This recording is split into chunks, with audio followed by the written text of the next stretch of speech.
Sejam bem-vindos ao Falar Europeu, o magazine do Euro-Região. Eu sou Manuel Ribeiro e vou estar na sua companhia nos próximos 30 minutos, mais ou menos 30 minutos, porque esta conversa hoje vai ser um bocadinho mais alargada do que os 30 minutos. E porquê? Porque tenho como meu convidado no programa de hoje José Manuel Fernandes, eurodeputado pelo PSD, que integra o grupo parlamentar do Partido Popular Europeu no Parlamento Europeu.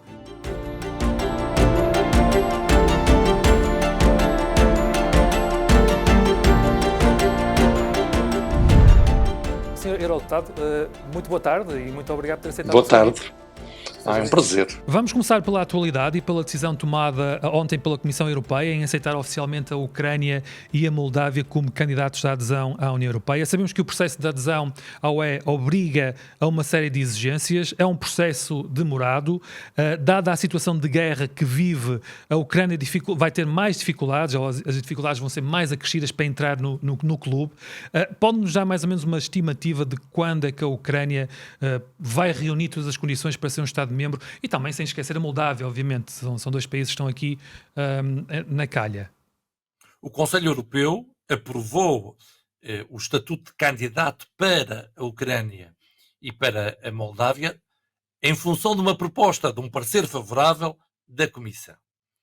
A adesão da Ucrânia e da Moldávia à União Europeia vai depender agora muito da Ucrânia e da Moldávia em termos daquilo que são os requisitos que têm de ser preenchidos. Mas é essencial este sinal de reconhecimento e de valorização do esforço que o povo ucraniano está a fazer, da coragem que tem tido, um sinal também de que nós aceitaremos aqueles que são os nossos vizinhos e que querem aderir e que defendem os nossos valores. A democracia, a liberdade, a defesa da vida e da dignidade humana, o Estado de Direito. E é importante falar da Ucrânia, mas também da Moldávia. A Moldávia tem a Transnistria, que está dentro da Moldávia. Este espaço está ocupado pelos russos. E o Sr. Putin, se tivesse tido sucesso na Ucrânia, não tenho a mínima dúvida que a esta hora já estava na Moldávia. É também importante nós darmos um sinal de encorajamento aos ucranianos, e lamento aqui alguma relutância de alguns governantes a pensarem nos seus próprios fundos. O Sr. António Costa, o nosso primeiro-ministro, a pensar nos fundos da política de coesão. O Sr. Macron a pensar na política agrícola comum. Mas eles não tiveram alternativa. E seria um desastre político não se ter dado um parecer, primeiro, depois de um parecer favorável da Comissão, não se ter dado um parecer positivo, uma aprovação para este estatuto de candidato para a Ucrânia e para a Moldávia. O Sr. Eurodeputado falou aí nos fundos, e este vai ser o nosso tema de conversa agora a seguir. Temos os milhões do PRR para executar até 2025 e grande parte dos concursos ainda nem sequer abriram, não é? Estamos aqui com atraso. Os fundos do PRR são para executar até 2026 e devem estar comprometidos todos até 2023. Mas ainda tem uma outra preocupação, é que do Portugal 2020 ainda há cerca de 5.500 milhões de euros que têm de ser executados até 2023. E o Portugal 2030 já deveria também ele ter começado, e já poderia estar em funcionamento desde janeiro de 2021, nós já estamos em junho de 2022. E era importantíssimo que estes recursos fossem executados de uma forma planeada. E aí é essencial que o governo diminua a burocracia. Mas antes de tudo isto era essencial uma outra coisa, que é o que é que queremos fazer com o dinheiro. Nós temos mais de 23 milhões de euros por dia disponíveis até 2027. E afinal, o que é que queremos fazer com estes recursos? Que objetivos é que queremos atingir? E a primeira pergunta que deveríamos ter feito é: onde é que queremos estar em 2030? Em termos de educação, de formação, de exportações, em termos de redução da pobreza, em termos daquilo que é a aposta na investigação e na inovação. E depois deveríamos ter articulado, e não fizemos isso, o Portugal 2030 com o PRR. Não houve nenhuma articulação. Depois não se admirem que o impacto do PRR na Grécia é muito superior ao impacto do PRR em Portugal em termos daquilo que é o impacto no PIB. A Grécia, por exemplo, procurou complementaridades e sinergias entre o Grécia 2030 e o PRR deles. Nós primeiro apresentámos o PRR. No PRR tem muitas ações que podiam ser feitas pelo Portugal 2030. Agora dámos conta que era preciso fazer uma série de investimentos que o Portugal 2030 não vai poder fazer e podiam estar no PRR. Portanto, aqui uma falta de planeamento. Agora, é verdade que é essencial aumentar a execução. Se você olhar para o nosso PRR, em 2021, de pré-financiamento, nós recebemos 2.100 milhões de euros. E Cortámos só 90 executámos milhões. 90 milhões. Exatamente, essa era a Até minha próxima parecemos pergunta. ricos. Essa era a minha próxima pergunta, era mesmo essa, que nós recebemos 2.100 milhões e só executamos 90 milhões, que é uma das coisas que o Sr. Deputado também tem defendido. Acha que o Governo vai conseguir cumprir os prazos? Eu acho que o Governo está à espera de uma possibilidade que existe, que é de se dilatar o prazo do PRR. A Comissão tem dito que não se vai alterar, não se vai mudar, não se vai prolongar o prazo da execução. A verdade é que tal pode acontecer. E não é preciso, ao contrário do que se diz, unanimidade no Conselho. Não é preciso a ratificação dos Parlamentos Nacionais. Porque a Comissão está proibida, por aquilo que é a decisão de recursos próprios, de se endividar depois de 31 de dezembro de 2026. Mas não quer dizer que não possa ir buscar recursos em 2026, até 31 de dezembro, e de os disponibilizar a seguir. E se o Conselho quiser, por maioria qualificada, pode alterar dois regulamentos que prolonguem este prazo. Mas seria agora um desastre a Comissão Europeia, face a baixas taxas de execução, vir ainda dizer aos Estados-membros: olha, nós afinal até vamos prolongar isto mais um bocadinho, vocês até podem relaxar ainda mais. Era um desastre e não era positivo. Mas isso pode acontecer. No entanto, e antes de se falar, e eu insisto nisto, antes de se falar, também tem de se falar, mas falando-se no PRR e no prazo de 2026, há que não esquecer o prazo de 2023 para os milhares de milhões de euros que ainda existem por executar financeiramente do Portugal 2020. E depois isto leva a algo que não deveria acontecer, que é, em vez de se procurarem os melhores projetos, vão-se financiar os projetos que estão mais à mão, os que estão mais disponíveis para se conseguir a execução. Nós temos que procurar bons resultados. Nós temos que procurar conciliar duas coisas. Os fundos, não nos podemos esquecer, que são para a coesão territorial, económica e social. Os fundos da política de coesão. Mas também têm que contribuir para a competitividade e a produtividade. E depois há outra situação que o Sr. Eurodeputado também tem alertado, que é para que os fundos de investimento não sirvam para cobrir as despesas correntes do governo. Isto também é uma situação importante que o Sr. Eurodeputado tem alertado. Até no relatório que publicou recentemente, é perentório ao dizer que para não utilizar o PRR em substituição dos orçamentos dos Estados. É isso que tem acontecido? Não só em Portugal também, mas é isso que tem acontecido? Já se sabe que até é ilegal usarem-se os fundos europeus para se substituir a despesa do orçamento de Estado. E temos de respeitar o princípio da adicionalidade, é esse o nome. Mas com várias habilidades, o governo lá vai conseguindo ultrapassar este princípio da adicionalidade e também, diga-se a bom da verdade, com a benevolência da Comissão Europeia. Nós estamos numa situação dramática que não temos consciência dela. Dos 27, o nosso orçamento de Estado é o que menos contribui para o investimento público. Dito de outra forma, somos o país que mais depende do orçamento da União Europeia para o investimento público. 90% do investimento público em Portugal tem origem no orçamento da União Europeia. Pode-se dizer, isto foi sempre assim, falso. De 2007 a 2013, o Portugal 2007-2013, o investimento público, 50% resultou dos fundos e 50% do orçamento de Estado. No período 2014-2020, veja bem o retrocesso, o nosso orçamento de Estado contribuiu com 10% e o orçamento da União Europeia foi 90%. Depois não nos podemos admirar que os países de leste nos estejam a ultrapassar e que Portugal esteja constantemente a cair em termos da produção de riqueza per capita, em termos do PIB per capita. Um dia desses, o nosso orçamento de Estado é só para despesas correntes. E estando-se nesta situação, o governo socialista ainda tem uma outra tentação, que é olhar para os fundos e procurar agarrá-los para si próprio. Não é por acaso que depois nós dizemos que e é com verdade, que o PRR é sobretudo para o Estado e pouco para as empresas. Mas repare só nisto. Eu fui o relator do Fundo de Solidariedade para Portugal, que mobilizou na altura 50,6 milhões de euros, dinheiro a 100%, por causa da tragédia dos incêndios.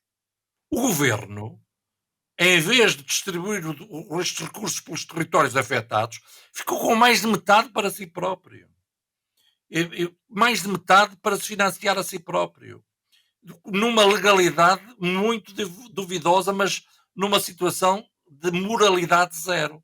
Portanto, há esta tendência que existe, cada vez mais grave, do governo procurar estes fundos para se financiar a si próprio, perdendo aquilo que é o valor acrescentado que eles deviam ter, os resultados que tinham de existir. Nós devíamos ter um desígnio nacional, eu tenho insistido nisso. É melhores salários. É uma vergonha os licenciados em 10 anos terem perdido 11% em termos do seu salário. E porquê é que isto acontece? Porque quem só gosta do Estado depois não aposta na iniciativa privada. Até tem medo das palavras empreendedorismo, mérito, rigor. Mas nós só podemos ter melhores salários para público e privado. Só teremos um Estado social mais forte se tivermos uma economia competitiva, produtiva, onde o empreendedorismo seja facilitado, onde haja menos burocracia, mais previsibilidade fiscal. Isso está nas mãos do Estado. E é preocupante esta tentativa de substituição do orçamento do Estado com fundos europeus. Para já é ilegal, mas depois arranjam-se várias artimanhas para se tentar contrariar este princípio, que é o princípio da adicionalidade. O senhor eurodeputado referiu aí na sua resposta duas situações que eu vou colocar aqui, que eu tinha aqui planeado nas minhas perguntas. Uma delas é em termos de produtividade, porque Portugal ocupa o 21º lugar na União Europeia, não é? E o senhor eurodeputado compara com 2000, que estava a dizer que em 2000 estávamos na 17ª posição da mesma tabela. Portanto, continuamos a trabalhar muitas horas, mas a produtividade está a baixar, não é? Está a baixar. Sim, sim. E muitas vezes na cabeça das pessoas o raciocínio é produzimos menos porque trabalhamos menos. Não. Estamos no pódio em termos somos dos que menos trabalhamos no setor público, é verdade, mas somos dos que mais trabalhamos por semana no setor privado. E, portanto, aqui a produtividade, e se olharmos para a qualidade dos nossos trabalhadores, nem é por culpa dos trabalhadores. O ambiente, tudo aquilo que é um Estado que depois não é amigo das empresas, que coloca demasiados impostos sobre as empresas, isso obviamente que prejudica toda esta produtividade. Mas você deu aí um número interessante, que é, nós caímos e estamos em 21º lugar em termos de produtividade. E se olhar para o nosso PIB per capita, também caímos e agora também estamos em 21º lugar em termos do PIB per capita. Ou seja, nós temos caído em termos de produtividade e isto também tem uma consequência, caímos também em termos da nossa produção de riqueza, dois fatores que se mostram e que estão ligados. E nós não podemos ter medo de falar de produtividade, não podemos ter medo de falar de competitividade. Você tem partidos políticos que não conseguem dizer a palavra empreendedorismo. Parece que não podem falar das empresas, quando isso é essencial. Eu, por exemplo, tenho dito várias vezes, e esta possibilidade existe, que era essencial nós termos um instrumento para a solvabilidade das empresas. Dito de outra forma, um instrumento para a capitalização das empresas. O que é que não se faz? Há essa possibilidade. Eu negociei o InvestEU, que é um instrumento financeiro onde podemos fazer isso. Repare que Portugal, há bocado falámos de PRR, Portugal foi buscar 13,9 mil milhões de subvenções, mas de empréstimos só foi buscar 2,7 de 14,2 mil milhões de euros disponíveis. Se houvesse a possibilidade de criar um instrumento de solvabilidade para o Estado, já estava criado. E com estes recursos. Como é para as empresas, não o fazem. E já agora uma novidade. Por más razões, nós não vamos só receber os 13,9 mil milhões. Nós vamos receber mais 1.600 milhões. Porquê? Porque respondemos pior à crise. Porque nós crescemos menos que os outros. À crise pandémica. A Roménia vai receber menos de 2 mil milhões. Agora, há uma pergunta que ninguém está a fazer em Portugal. Para além dos 13,9 mil milhões, vamos receber mais 1.600 milhões de euros. Onde é que vão ser aplicados? Onde é que o governo vai aplicar estes recursos? Porque isto é dinheiro a 100%. Os governos centralistas adoram este mecanismo de recuperação e resiliência, estes PRRs. Sabe porquê? Porque é dinheiro a 100%. Não exige esforço nacional. E depois, não é distribuído pelas regiões. Eles fazem praticamente o que querem e colocam o dinheiro onde lhes apetece. E há uma pergunta que é essencial. Os 13,9 mil milhões de euros vão ter um reforço de 1.600 milhões de euros. Onde é que vão colocar estes 1.600 milhões de euros? Em que projetos? Em que área? Com que objetivos? E isso E quanto tempo é que não tem? está É ao mesmo tempo, o senhor é optado para executar até ao mesmo tempo. ao mesmo tempo? É até 2026 neste momento, é ao mesmo tempo. Há pouco o senhor deputado estava a referir a Hungria e aqui a Polónia. Também tenho aqui uma pergunta acerca disto, porque, pronto, como tem dito já e como nós também já sabemos, estes países estão muito na calha para nos poder ultrapassar. A Hungria e a Polónia já nos ultrapassaram. A Hungria e a Polónia já nos ultrapassou e a Roménia poderá ultrapassar-nos, pelo menos muitos economistas acreditam que nos poderá ultrapassar em 2023. A Roménia, pronto, pode ser muito bem o grande produtor de cereais da Europa. Pronto, há bocado estava a falar na Hungria. O que é que acha disto tudo? Temos aqui a Roménia também ultrapassando-nos, que não é mal nenhum, atenção, não é mal nenhum que a Roménia nos ultrapasse, mas é triste para nós, portugueses, e para Portugal, que ao fim de 35 anos a receber o dinheiro de Bruxelas, mantém-se sempre no fundo da tabela de vários rankings europeus, não é? Não é por acaso que António Costa foi dos mais relutantes na decisão de se aceitar a Ucrânia como país candidato, como tendo o estatuto de candidato, porque ele sabe que isso implicará uma redistribuição, por exemplo, de fundos e dos fundos de coesão, só que isso não pode ser o argumento. Com essa lógica contabilista e egoísta, nós nunca teríamos entrado na União Europeia. Mas está a colocar uma questão que é interessantíssima e que também não se tem falado nela. Nós falámos nos frugais quando discutimos a negociação do quadro financeiro plurianual. E temos um argumento em relação a eles, que é dizer-lhes: vocês são ricos, não querem dar dinheiro porque são egoístas. E de quem é que estamos a falar? Da Holanda, da Finlândia, da Dinamarca, da Suécia e da Áustria. Quando falamos dos frugais, são estes 5 países, que são normalmente contra o aumento do orçamento, contra a política de coesão, são os frugais. Agora imagine, e isso vai acontecer, e está para acontecer, que na negociação do próximo quadro financeiro plurianual, a República Checa é contribuinte líquido. Ou a Hungria é contribuinte líquido. É diferente serem eles os frugais. Porque eles aí podem nos dizer: nós entramos depois de vocês. Nós usamos os fundos europeus e passamos-vos à vossa frente. Vocês tiveram sempre a cair.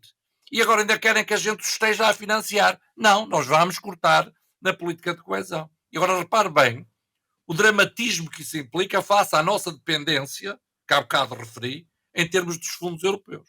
E isto, quando os frugais forem os de leste, como a Hungria, a República Checa e a própria Polónia até, aí é que nós vamos ter saudades dos frugais atuais. Porque esses têm uma legitimidade muito superior. Aquilo que me entristece, e eu tenho trabalhado no quadro financeiro plurianual, no mecanismo de recuperação e resiliência, no plano Juncker e no InvestEU, temos procurado arrastar com sucesso o máximo de recursos para Portugal, e depois nós não os utilizarmos bem. Pois o que é que se passa? Porquê é que falha? Sem os fundos estaríamos numa situação muito pior. Seria um desastre. Agora, o governo usam os fundos para boiar, para estar à tona, mas não nada, não avança, não progride. O que é que falha? Falha a burocracia, o excesso de penalizações em relação à iniciativa privada, o não tirarmos partido das nossas mais-valias, o só falarmos, por exemplo, do mar, mas não investirmos no mar, o não apoiarmos e não valorizarmos a iniciativa privada.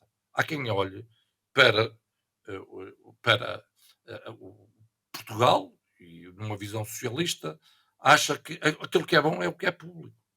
Não, o que é público é bom, mas o que é privado também é bom. Se você olhar para o fecho de alguns e os problemas que está a ter em alguns hospitais, eles estavam a funcionar bem quando tinham uma gestão privada e prestavam um serviço público, mas a ideologia impediu que se continuasse uma gestão privada, ainda que se prestasse um serviço público. E isso leva ao empobrecimento. É claro que depois há aqui uma outra lógica, que é quanto mais as pessoas forem dependentes do orçamento de Estado, mais probabilidades de sucesso tem um governo de ideologia socialista. Isto é a perversidade de tudo isto. Mas nós temos que fixar as melhores. Nós temos que conseguir combater a pobreza. Só se combate a pobreza produzindo, melhorando. Se você olhar para os Estados que são mais fortes do ponto de vista social, são aqueles que têm as economias mais fortes. Mas você perguntou-me o que é que faz, o que é que falta. Falta depois previsibilidade fiscal. Falta nós termos uma política que não penalize quem trabalha, que vai lá a pena trabalhar, que valorize o mérito, que valorize o rigor. Isto a vários níveis, onde se aposta efetivamente na educação e onde o rigor e o mérito esteja aí presente, onde se faça uma formação profissional que não seja em função do interesse dos formadores, mas dos formandos e do mercado. E, portanto, há aqui, infelizmente, nós não tiramos partido. Temos excelentes empresas, excelentes empresários, grandes instituições, jovens altamente qualificados, e depois não temos um país que esteja, no fundo, à altura desta dimensão que temos, porque a nossa gastronomia, o nosso património cultural, as nossas forças também existem. E ao bocado dei-lhe o exemplo do mar, em relação aos quais não, em relação ao qual nós falamos dele, mas depois não atuamos. Na presidência portuguesa não colocámos o mar como devíamos. Temos uma relação com a África essencial, que não aproveitamos também como devíamos. O Banco de Fomento onde é que está? Esperemos agora com as alterações que possa vir a funcionar. Não temos feito o trabalho de casa. A culpa não é dos fundos europeus. A culpa é de nós não usarmos os fundos europeus como devíamos. Mas também para usá-los bem, volto ao início. Temos de saber o que é que queremos. Que Portugal é que queremos? Onde é que queremos estar em 2030? E essa resposta não existe. Avançou-se com o plano de recuperação e resiliência, sem a articulação com o Portugal 2030. Ainda não temos o Portugal 2030 aprovado. O Portugal 2020 ainda são uma série de milhares de milhões de euros, mais 5,5 mil milhões por usar. Tem esta inoperância toda. Claro que eu insisto que a burocracia é um dos problemas. E os próprios tribunais. Você lança um concurso público. Se quem perdeu ou se alguém reclamar, vai para o tribunal, acaba o quadro financeiro plurianual, ainda há a discutir o assunto em tribunal. Portanto, há aqui uma série de trabalhos nossos que temos de concretizar e realizar. E nós somos capazes. Muito bem, Sr. Deputado, eu deixei-o falar porque ao mesmo tempo que estava a falar, estava a responder a todas as minhas perguntas que eu tinha aqui preparado. Eu só tenho aqui mais duas considerações que gostaria de abordar. Uma delas foi, há pouco falou na Grécia e na forma como a Grécia está a gerir e os seus fundos. Porque é que nós cá em Portugal também já não podemos aprender com a Grécia? Porque é que não comunicamos com eles e porque é que não podemos tirar partido da forma como eles trabalham? Nós não devíamos ter de aprender com a Grécia. Nós, em termos dos fundos, já quase devíamos ser professores face ao número de anos que também já estamos. Sim, 35 anos, não é? Na União Europeia. Agora, claro que devemos sempre aprender com os melhores exemplos. No caso da Grécia, eles fizeram uma coisa muito simples, que foi coordenar o Plano de Recuperação e Resiliência com o Acordo de Parceria, o Grécia 2030 deles. E, para além disso, foram buscar todos os empréstimos que tinham disponíveis para o Plano de Recuperação e Resiliência para os colocar na economia. E isso é essencial. A própria Roménia usou fundos para colocar no InvestEU um instrumento financeiro para emprestar dinheiro às empresas. E nós isso não fizemos. Ora, nós devíamos ter coisas tão simples como isto. Porquê é que Portugal não tem um gabinete de apoio ao investidor? Para ajudar a estruturar candidaturas. Sr. Para Deputado, mas o saber IAPMEI, as o IAPMEI intenções não de tem esse investimento. papel? Não é o papel do IAPMEI? Como? O IAPMEI não Mas entra não. aí, não? Deveria entrar. As próprias comissões de coordenação do desenvolvimento regional. Não há uma ideia, às vezes, de investimentos, da possibilidade de se construir soluções. Quando eu digo, muitas vezes, que nós temos de deixar de ser, isto também responde à sua pergunta, meros utilizadores de fundos, e ainda continuamos neste esquema, que é o que é que há aí a fundo perdido? Ah é? Então eu também quero. Em vez de termos este registro, nós temos de ter o registro de programadores de fundos, onde até podemos juntar subvenções, subsídios com empréstimos, em projetos de larga envergadura, com instrumentos territoriais integrados e uma visão mais ampla. E onde temos de ter também a ambição de não olhar só para aquilo que garantimos nos envelopes financeiros. Repare, estivemos a falar em fundos europeus até agora, e o que é que falamos? PRR, falamos de Portugal 2020 e do Portugal 2030. Uma espécie de rendimento mínimo garantido que temos. Mas nós temos que ser ambiciosos e ir ao Horizonte Europa, que é o programa também de investigação. Nós temos que ser ambiciosos, olhar para Erasmus mais e dizer às nossas instituições: vamos cooperar e vamos avançar neste programa. A Europa Criativa, queremos concorrer e queremos estar aí. No InvestEU, que pretende mobilizar 400 mil milhões de euros, quais são os instrumentos financeiros que queremos criar com o Banco de Fomento para juntar precisamente estas subvenções e para termos aqui investimentos de grande montante e de grande valor acrescentado. Pensámos assim? Não pensámos. Temos a lógica de meros utilizadores dos fundos.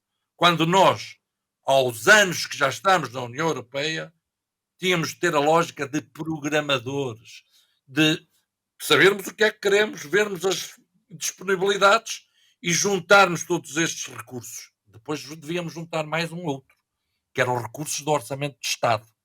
E o recurso do Orçamento de Estado, estes, infelizmente, são inexistentes. Mas com esta visão conseguiríamos também ter mais receita para o Orçamento de Estado, para que ele também pudesse funcionar como catalisador e como um instrumento para o investimento. Senhor Eurodeputado, muito obrigado pela sua disponibilidade. Foi um prazer termos esta conversa. Esperamos conversar numa próxima. Muito obrigado, Sr. Deputado. Nós aqui voltamos para o próximo programa com mais um Falar Europeu. Fique atento e pode ver esta entrevista, pode ver todas as entrevistas em direto no nosso site, em vodcast e em podcast.